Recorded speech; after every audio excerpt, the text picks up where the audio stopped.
4-5 घंटे देरी से आया, इसके लिए क्षमा प्रार्थी हूँ। मुझे पूरा भरोसा है कि भाटाड़ू और बाड़मेर का जवान हनुमान बेनीवाल का लगाव दिल से है और आप मुझे माफ भी कर दोगे। ये जोश और ऊर्जा अगर मैं 2 बजे आता तो यही नजर आती। भाटाड़ू जब आया तो मैं थोड़ा लेट हो गया, लेकिन आपके जोश में कभी मैंने कमी नहीं देखी और उसी जोश का परिणाम था जब 18 में राष्ट्रीय लोकतांत्रिक पार्टी के उम्मीदवार जी चुनाव लड़ रहे थे, आपने भारतीय जनता पार्टी को 3rd नंबर पर धकेल के और कड़ा मुकाबला कांग्रेस और राष्ट्रीय लोकतांत्रिक पार्टी के बीच 22 के अंदर हुआ था।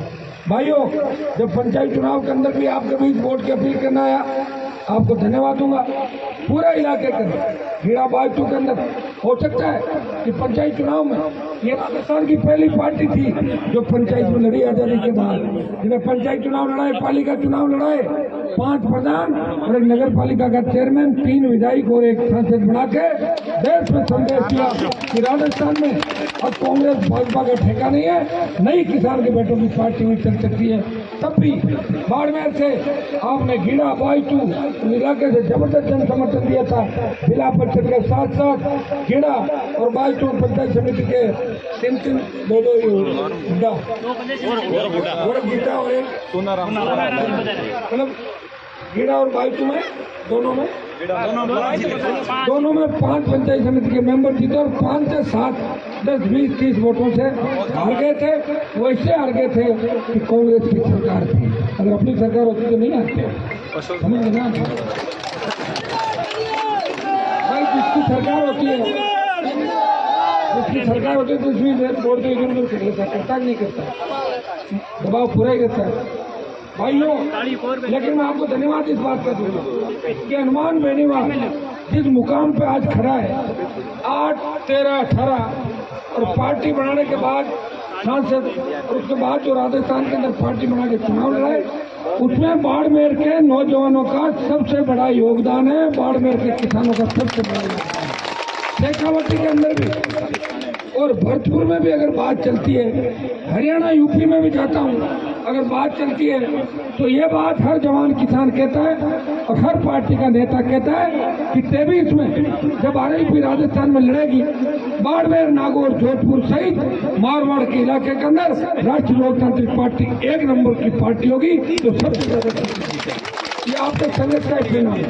सोशल मीडिया के माध्यम से किस तरह मेरे छोटे भाई मुझे नई ऊर्जा देते, मैं कोई यहाँ रहता नहीं हूँ आपके बीच, लेकिन इस रास्ते पे जब चलता हूँ 100 किलोमीटर में चलता हूँ, पूरा ढाणियों का इलाका, देश के अंदर सबसे बड़ा ढाणियों का जैसलमेर बाड़मेर का इलाका, छोटे छोटे बच्चे 3 साल, 4 साल, 5 साल, 8 साल स्कूल के अंदर जब बच्चों की संख्या निकलती है तो हर कोई कहता है देखो हनुमान बेनीवाल जा रहा है, जैसे मेरा कोई पूर्व जन्म का रिश्ता इस बाड़मेर की धरती से होगा। इतना बड़ा भरोसा और विश्वास जो आपने मेरे ऊपर किया, मैं विश्वास दिलाता हूँ कि भगवान की कृपा तो आपके ऊपर है ही, बाड़मेर के ऊपर, क्योंकि तेल और कहीं भी निकल सकता था, निकला तो नहीं, तेल बाड़मेर में निकला। ईश्वर की कृपा थी, ईश्वर ने सोचा कि अंग्रेजों का राज, जागीरदारों का राज, अकाल का साया और नेताओं का धोखा, कुछ तो करो, तो तेल अपनी धरती पर निकला, तेल निकला, कोयला निकला, गैस निकली, रिफाइनरी आई, लेकिन विकास नहीं हुआ बाड़मेर का। अभी मैं जिन रस्तों से आ रहा हूँ, आप सोच रहे होंगे मैं इतना लेट कैसे हो गया। हाँ, ये सही है, 1.25 घंटा तो मैं लेट चल रहा था खुद ही, लेकिन 4-5 घंटे लेट हो गया।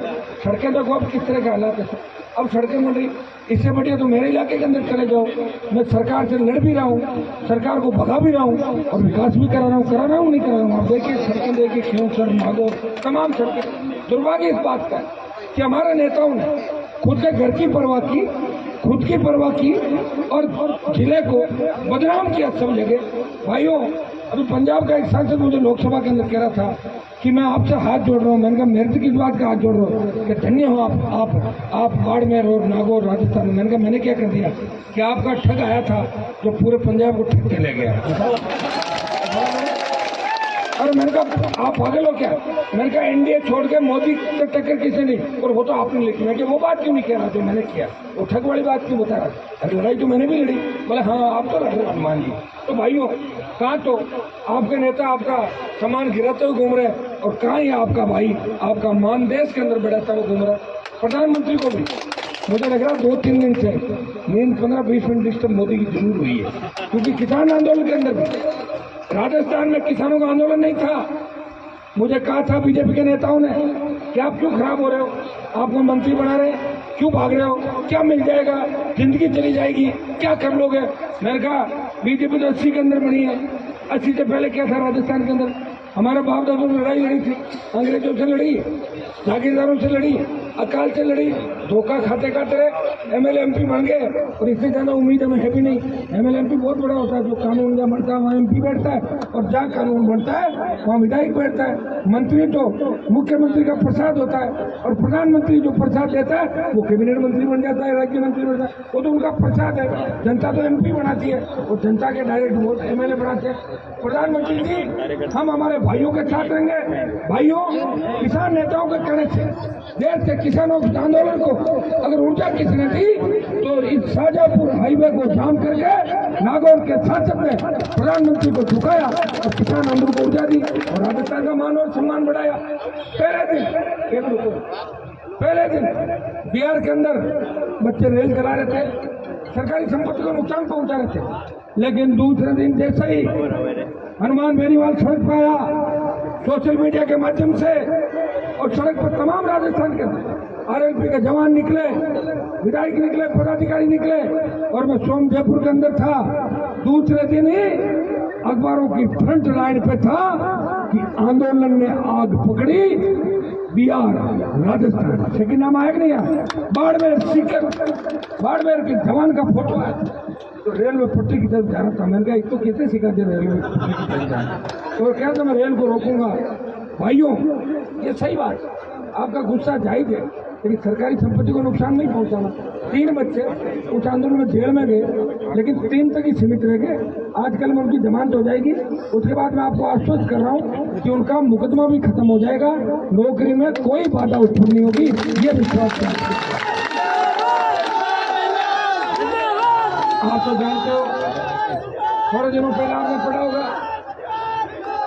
थोड़े दिनों पहले आपने पढ़ा कि हनुमान बेनीवाल के खिलाफ चालान, दलित युवती का जो वीडियो वायरल हुआ था थाना गाजी अलवर के अंदर, उसमें दौसा में रेलवे ट्रैक पे झगड़ा हो गया था। मैं भी उस आंदोलन के अंदर था, मैं झगड़ा कराने में नहीं था, लेकिन चूंकि मैं नेता था तो मेरा भी चालान हुआ उसके अंदर। पत्थरबाजी हुई, गोली चली, लगी नहीं, भगवान की कृपा थी, चालान हो गया। मैंने कहा एक चालान नहीं, 20 चालान करो। गहलोत जी, मैं आपको ये नहीं कहूंगा कि मेरा चालान मत करो, मैं डरता नहीं हूँ, मुझे वसुंधरा के समय सजा भी हुई थी, जेलों में भी रहे, लेकिन हनुमान बेनीवाल झुका नहीं, इसलिए आपका आशीर्वाद पूरे देश के अंदर मिला है। चालान हो जाए, मुकदमे लग जाए, गोली भी लग सकती है, ये जो लड़ाई हम देश के अंदर लड़ रहे हैं। भाइयों, जवान अगर नहीं बचा, सेना नहीं बची, तो फिर कैसे रखवाड़ी होगी। बाड़मेर और जैसलमेर की सीमाएं जो पाकिस्तान का बॉर्डर है, अगर यहाँ का सैनिक 4 साल के लिए आएगा, वो लड़ने नहीं जाएगा, वो कहेगा मैं तो तफरी करूंगा। और आजकल तो आप देख रहे हो कि पाकिस्तान की मॉडल आती है और अपने सैनिकों को हनी ट्रैप उलझा लेती है, उलझाती नहीं उलझाती। अगर ये 4 साल वाला मामला हो गया तो ये सबसे ज्यादा घटनाएं बॉर्डर पे होगी। इसकी जिम्मेदारी किसकी होगी। मैं प्रधानमंत्री से पुनर्विचार की अपील करता हूँ कि आप तेज जाएं, क्योंकि किसान आंदोलन में भी थूक के चाटा था भारतीय जनता पार्टी ने, और फिर आपको झुकना पड़ेगा। पहले किसान था और इस बार किसान के बेटे पूरा देश का जवान बदलवा कर चलेगा। मुझे पता है हम जब ये आंदोलन कर रहे हैं, आपके मंत्री जी कह रहे हैं लोगों को कि उग्रवादी आतंकवादी, कौन जो उग्रवादी आतंकवादी, नाम सीख गए, बीजेपी वालों को देख आदत है, नाम सीख जाओगे। हर कोई आंदोलन हो रहा है, उसके पीछे दूसरी ताकतों का हाथ है। दूसरी ताकतें कौन सी बताओ तो सही। प्रधानमंत्री कह रहे थे कोरोना के अंदर, मैं हिंदुस्तान में कोरोना नहीं आने दूंगा। बोला अरे साला कोरोना क्या नहीं आने दिया, 12-13 एमपी मर गए, हम मरते मरते बचे 1 दर्जन लोग, ध्यान है आपको, मैं भी मर जाता उससे। गृह मंत्री 2-3 बार भर्ती हुए थे अस्पताल, और एक मंत्री तो बेचारा खत्म हो गया। और जो खत्म हुआ रेल मंत्री, तो बीजेपी के नेता गए नहीं कि कहीं श्रद्धांजलि देने जाए, कोरोना नहीं निकल जाए अंदर से, क्या उसको दूर से ले जाओ बॉडी को। भाइयों, दूसरी कोरोना की जब लहर आई, 10 लाख सरकारी आंकड़े, 50 लाख मौतें हिंदुस्तान के अंदर हुई। उसके लिए कोई जिम्मेदार है? नरेंद्र मोदी जिम्मेदार है। अगर अंतर्राष्ट्रीय उड़ानों पर रोक लगाते थे पहले दिन, जब केरल के अंदर मरीज मिला था, इटली के जो पर्यटक यहाँ घूमने के लिए आए थे उनको रोक लेते। भाइयों, हंसी मजाक के अंदर लोकसभा का सत्र चलाया और ये कहा देखिए हम कोरोना से नहीं डरते, हम लोकसभा चला रहे हैं, घंटा बजवा दिया, दिए जलवा दिए, पूरे देश को किस जगह। भाइयों, इससे ज्यादा पागल कोई बना नहीं सकता। अपनी ताकत को आपको पहचानना है, किसी के देखावे के अंदर नहीं आना। देखिए, मेरी पार्टी तो वैसी जवानों की पार्टी है। कई लोग कह रहे हैं कि हनुमान जी तो जवानों को अपनी तरफ कर रहे हैं। अरे मेरी पार्टी जवान है और मैं तो जवान हूँ, जवान था जब से लड़ना शुरू कर दिया। मैं तो लड़ी जवानों के लिए रहा हूँ, लड़ी किसानों के लिए रहा हूँ। जय जवान जय किसान का नारा तो आरएलपी में ही शूट करता है। आरएलपी का तो हर नौजवान वोटर है, वो जवान है। बुजुर्गों का तो आशीर्वाद हमें मिला है। लग रहा है 23 में सारे बुजुर्ग आशीर्वाद दे देंगे राष्ट्रीय लोकतांत्रिक पार्टी को, राजस्थान में। मैं सिर्फ ये चाहता हूँ कि किसान आंदोलन में पंजाब आगे था, जवान आंदोलन में सेना के सम्मान के अंदर राजस्थान आगे रहेगा। प्रधानमंत्री की और ये भारतीय जनता पार्टी का जो षड्यंत्र है, ये साफ साफ नजर आ रहा है कि रेजिमेंटों को खत्म कर दो। रेजिमेंटों से बहुत बड़ी तकलीफ। मैं कह रहा था कि गुजरों की रेजिमेंट होनी चाहिए, यादवों की रेजिमेंट हो, हमारी दूसरी मार्शल जाते उनकी रेजिमेंट हो। तो एक बीजेपी का नेता कह रहा था कि आप रेजिमेंटों की बात कर रहे हो, हम तो रेजिमेंट खत्म करना चाहते हैं। मैंने कहा हमारी, और हमें सुना ही नहीं था कि देश आपने आजाद कराया, देश तो हमने आजाद कराया। अरे मैंने कहा तुम तो IAC की बात हो, कैसे आजाद कराया तुम लोगों ने? और खाली नारों से देश आजाद हुआ क्या? नारे लगाने से देश आजाद हुआ था क्या? क्या भगत सिंह, राजगुरु, सुखदेव भारतीय जनता पार्टी के कार्यकर्ता थे क्या? कौन थे वो लोग जिन्होंने फांसी के फंदे को चूमा? तो किसान के बेटे थे। ऐसे हजारों नौजवानों ने, ऐसी हजारों माताओं ने अपने लाल इस भारत माता की आजादी के अंदर कुर्बान कर दिए। और राज किसको मिला था? जवाहरलाल नेहरू को मिला था। प्रधानमंत्री कौन बना? नेहरू बना, जिसका परिवार आज किस स्थिति में खड़ा देख लिया आपने। कोई तो ईडी के दफ्तर के बाद दामाद खड़ा है, कहीं ईडी के दफ्तर के बाद पप्पू है, तो कहीं उस वाली बहन है। ये हालात देश के अंदर बने। भाइयों, आजादी की लड़ाई किसने लड़ी? राज किसको मिला? मुझे भी लोग कहते हैं कि आपको कौन सा राज मिल जाएगा, तो मैं कहता हूँ मुझे राज मिल गया, MP बन गया, MLA ले लिया। पिताजी MLA थे, छोटा भाई को भी बढ़ा दिया आप लोगों ने। भाई बनते नहीं, किसी को भाई बना दिया राजस्थान की जनता ने, जनता ने पूरी सरकार को हरा दिया। गली गली विधायक मंत्री थे, फिर भी सरकार को हरा के भेजा। गहलोत के बेटे का बदला पूरा नहीं होने दिया मैंने खींच कर। पहले जोधपुर में हराया, तो खींच से हरा के भगा दिया। जो मेरे से टकराया वो लंबे समय तक नहीं चला। लड़ाई के अंदर पूरी लड़ाई लड़ी जाती है। मेरे से तो कोई लड़ा लड़ ही नहीं पाया। कोई 1 साल लड़ा, कोई 6 महीने लड़ा, कोई 8 महीने बाद फ्यूज हो गया, कोई 1.5 साल बाद फ्यूज हो गया। वसुंधरा लड़ी, आप देख लो, उसका बूढ़ापा नजर आने लग गया। आ रहा है नहीं आ रहा? मुझे और वसुंधरा को देख लो बराबर खड़ा करके। भाइयों, और गहलोत लड़ा, भाई पे CBI की रेड हुई, एरोप्लेन से आंदोलन भूल गया दिल्ली वाला, जो राहुल गांधी वाला भूल के आया और बयान नहीं दिया जा रहा था। बोले ये तो दुरुपयोग है। और आप जो रोज करते हो हमारे खिलाफ, वो नहीं, हमारे खिलाफ रोज मुकदमे करते हो। बाइटू के अंदर नागौर के सांसद और आपके यहाँ के मंत्री के ऊपर जो जानलेवा हमला था, अशोक गहलोत के इशारे पे, हरीश चौधरी तो कंधे पे बंदूक थी, इशारा चीफ मिनिस्टर का था कि राजस्थान की पुलिस मूक दर्शक बनी हुई थी। ये जितने पुलिस वाले मेरे साथ है शुरू से, मैं कह रहा हूँ 20 पुलिसकर्मी हो और 200 की हिम्मत हो जाती है क्या लड़ाई करने की? बताओ मुझे। वहां तो पुलिस वेट कर रही थी कब पथराव हो, कब गोली चले, कब हनुमान जी की तरफ से चले और कब इन बच्चों की तरफ से चले, मर जाए। और फिर हम कहते हैं कि हनुमान तो दंगे करता घूमता है, लेकिन भगवान की कृपा मेरे ऊपर है, तेजाजी महाराज की कृपा है, खेमा बाबा की कृपा है। 2-3 कांच जरूर टूटे थे, लेकिन जिन जिन लोगों ने कांच तोड़वाए और जिन जिन लोग कांच तोड़े, वो पूरी जिंदगी जब भी सोएंगे ये पश्चाताप जरूर करेंगे कि हनुमान जी हमसे नाराज नहीं रहे। आपके मंत्री जी को तो फ्री कर दिया कांग्रेस वालों, फ्री है नहीं है? फ्री हो गए और क्या? मुझे कौन पूछता है? तो ऐसे तो घने एक्स मंत्री घूमते सड़कों पे। भाइयों, ये सब प्लानिंग है, षड्यंत्र। ये इसलिए किए गए कि ये आदमी काबू में नहीं आ रहा है, ये किसानों का झंडा लेके आगे चल रहा है, ये नंबर 1 की बात कर रहा है। मैं नंबर 1 की बात करता हूँ। 3, 4, 5 नंबर की बात नहीं करता। और गहलोत, वसुंधरा और मोदी और सोनिया को वो लोग पसंद है जो उनकी चिलम भरे और उनके बाहर खड़े रहे, जो जूते सैंडल उठाए, तो काम मैं नहीं कर सकता। इसलिए मैंने मेरी पार्टी बनाई। कई लोग मुझे कह रहे हैं कि आप मंत्री बन जाते। मैंने कहा मंत्री बन तो जाता है लेकिन रहता नहीं। क्यों? मैं IAS को बुलाता अधिकारी को, मेरा कहना नहीं मानता तो मेरे स्टाइल से काम करता है, तो मैं कैसे रहता मंत्री? बताओ मुझे कि आप मेरे साथ तो थोड़ी रहे हो, कभी नहीं रहना।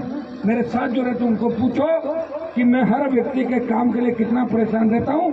आपका फोन आ जाए और अगर मैंने अटेंड कर लिया, काम कितना ही बड़ा हो, मैं जवाब देता हूँ। सारे फोन नहीं उठा पाता, ये सही है। एक नंबर है, नंबर नहीं बदला और एक नंबर पे परेशान बहुत ज्यादा करते हैं। छोटे छोटे बच्चे सीधा नंबर मिला लगते हैं। कह रहे साहब स्कूल में मास्टर नहीं, बाड़मेर से बोल रहा हूँ। तो एक ही आदमी था, मैं लिखता जाऊँ करता जाऊँ तो फोन पर ही बैठा रहूँ, लेकिन प्रयास करता हूँ। आजकल क्या नंबर सेव करता हूँ, सेव नंबर को अटेंड करता हूँ, वापिस करता हूँ। जब तक हैंग नहीं होता तो मैं प्रयास करता रहता हूँ। लेकिन सारी बात नहीं हो पाती। बच्चे मैसेज, मैंने कहा मैसेज डालो, तो मैसेज तो डालते हैं लेकिन मैसेज इतने ज्यादा डालते हैं कि फोन हैंग हो जाता है मेरा। मैं फोन को रोज दिखाता हूँ, बार बार हैंग हो रहा है। इतने मैसेज है, अभी कल बता रहा था मुझे कि 8-7 हजार तो अनलिमिटेड मैसेज पड़े हुए नहीं है, उनको सही करो। सारा एप्पल भी जवाब दे गया, जो कभी हैंग नहीं होता वो हनुमान बेनीवाल के पास एप्पल का फोन भी हैंग होता है। क्योंकि सबसे ज्यादा प्रेम आप लोगों का। भाइयों में स्वास्थ्य है, सारा काम ठीक करेंगे। वैसे अगर मिलने वालों को मुझे दुविधा है तो मैं नागौर मिलता हूँ, जयपुर और दिल्ली। मुझे मकान बीजेपी वालों ने दिया नहीं तो राजस्थान उसके अंदर मिलता हूँ, 3 ही जगह मिलता हूँ। और वैसे घूमता हूँ, दौरे में आपके बीच आ जाता हूँ। आप फोन वाले थोड़ी सी प्रॉब्लम जल्दी इसका समाधान करेंगे। बिना संसाधनों के एक व्यक्ति लड़ाई लड़ रहा है। अभी पार्टी का सदस्यता अभियान भी नहीं चला, पार्टी का कोष खाली है, ऑनलाइन देख लेगा। अब देखते हो RLP का अकाउंट, मैं मांग नहीं रहा हूँ, भिक्षा नहीं मांगता, स्वाभिमानी व्यक्ति है, अभी आवश्यकता ही नहीं है। आप लोग चलते हो, सारी गाड़ियां जो बच्चे साथ चल रहे खुद की है गाड़ियां, मेरे को तेल नहीं भरवाना पड़ रहा है। और 27 की रैली के अंदर मैं आह्वान करता हूँ कि जो साधन संपन्न लोग हैं, वो ये कोई मेरा व्यक्तिगत पार्टी की रैली नहीं है, ये जवानों को बचाने की रैली है, इस भारत को बचाने की रैली है, भारत का भविष्य बचाने की रैली है। आप सब अपने अपने साथ में जाओगे और बाकी जो व्यवस्था करनी होगी उमेश जी और बाकी हमारी टीम है, हम लोग करके और चाहेंगे कि बाड़मेर की तरफ से उस दिन अलग ही जगह उस जो हमारा ये मैदान है स्टेडियम, इसमें अलग ही नजर आने चाहिए। भाइयों मैं ये भी पूछ सकता हूँ कि बाड़मेर वाला हाथ खड़े करो, अगर कम आगे तो हाथ खड़े करो। बाड़मेर और रैली बाड़मेर में इसलिए नहीं करी क्योंकि बाड़मेर में तो पहले हुंकार रैली करी थी। मुझे पता था कि 5 दिन में उस हुंकार रैली का रिकॉर्ड नहीं टूट सकता, और रैली अगर उससे कम हो गई तो लोग कहेंगे इनकी तो हवा निकल गई, यही कहते हैं ना। ये जोधपुर के अंदर रैली करी क्योंकि जोधपुर में हमने पहले रैली नहीं करी थी। और मैंने कहा सबसे बड़ा मैदान कौन सा है, तो भाई राजू खोजा हमारे प्रधान जी बैठे हैं, इन्होंने कहा वही अपना चबूतरा, जब मोदी से आधा नहीं भरा था, ये अपने लिए बड़ा 2-3 लाख की संख्या है। सुखराज जी घर गए बैठे हैं, भोपालगढ़ के MLA साहब, इन सब ने तय किया। और मुझे पूरा विश्वास है कि बाड़मेर का जवान इस बार रावण के चबूतरे को भर देगा, और राजस्थान का जवान जोधपुर में इतनी तादाद में नजर आएगा कि मोदी जी को पुनर्विचार करना होगा। नहीं तो 27 को तय करेंगे कि हमारा अगला निर्णय क्या होगा, क्योंकि हम हर आंदोलन उसी स्तर से तय करते हैं कि 27 तारीख को तय करेंगे। भाइयों उठो, अपनी ताकत को पहचानो। जवान संकट के अंदर है, किसान संकट में, वे भ्रष्टाचार से राजस्थान और देश डूब रहा है, न कोई रोजगार है और न कोई व्यवस्था है, कानून का राज नहीं। कि राजस्थान की स्थिति आप देखो, पिछले 2 महीनों के अंदर एक मंत्री का बेटा बलात्कार कर रहा, धर्म बदल के।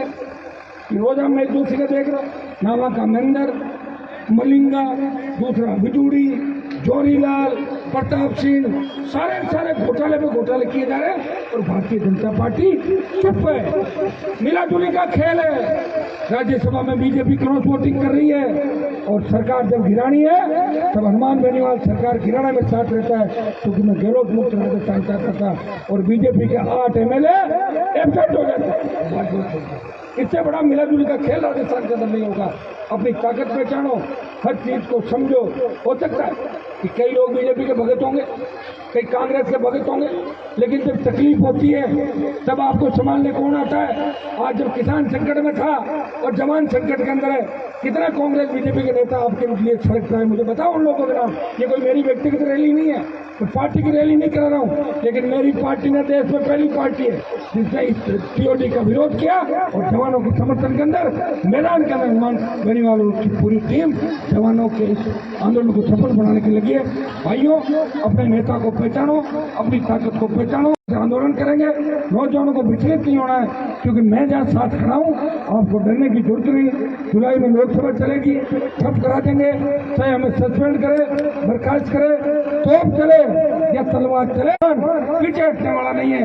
प्रधानमंत्री को एक बार फिर झुकाएंगे और सेना का मान और सम्मान फिर लौटाएंगे और फिर आपके बहुत